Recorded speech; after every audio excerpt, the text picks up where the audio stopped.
You know, when I proclaimed martial law, I didn't proclaim martial law alone. It is made to appear as if I just signed the decree and said, I impose martial law on each and every one of you. No. I asked the legislature to please pass a law proclaiming martial law because there was anarchy in the country.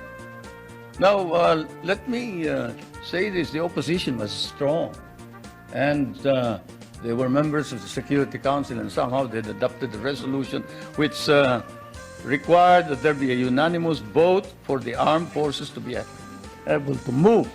And therefore, the armed forces was immobilized. At the same time, I asked the opposition party to come and join me in a coalition government. I offered one half of the cabinet. And of course, they laughed at me and said, why should we join you? We're going to take over the government. By the time you are through with the exercise, you're dead, politically and otherwise. And they refused to join me. I asked the advice of the judiciary. I asked the Supreme Court justices, the Court of Appeals justices, and the members of the private sector. And all of them told me there's only one man who can proclaim martial law, and that is the president. And you are it. You are the only one who can proclaim martial law.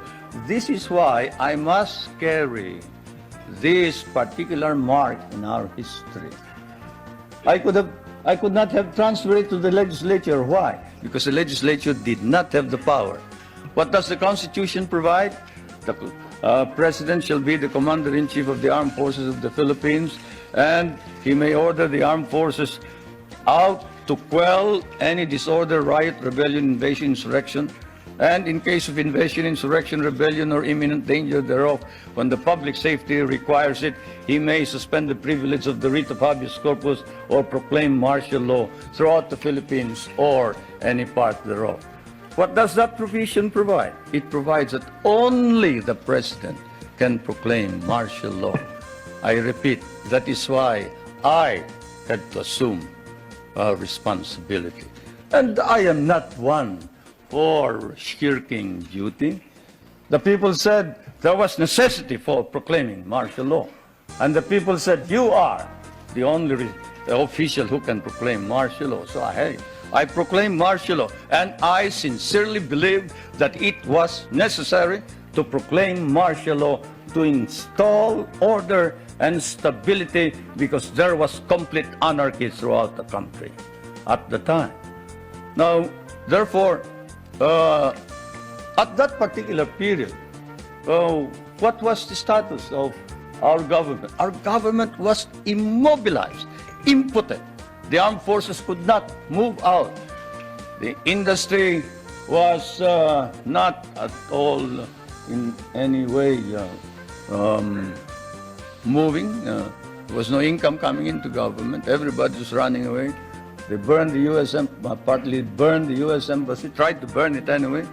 They tried to kidnap the American ambassador. American ambassador was Byroad, Ambassador Byroad.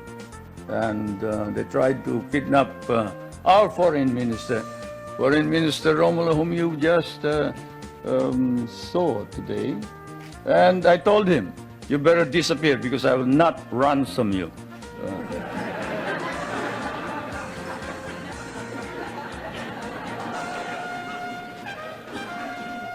But whatever it is, they burned the Manila International Airport, they bombed the Supreme Court, they bombed the Constitutional Convention, they bombed the City Hall, they burned part of Malacanang Palace, they attempted to kidnap my children, they attempted to kill the President 8 times. There was, of course, an attempted assassination against the First Lady. You all know about that. And this required that I immediately act on it, and so I did.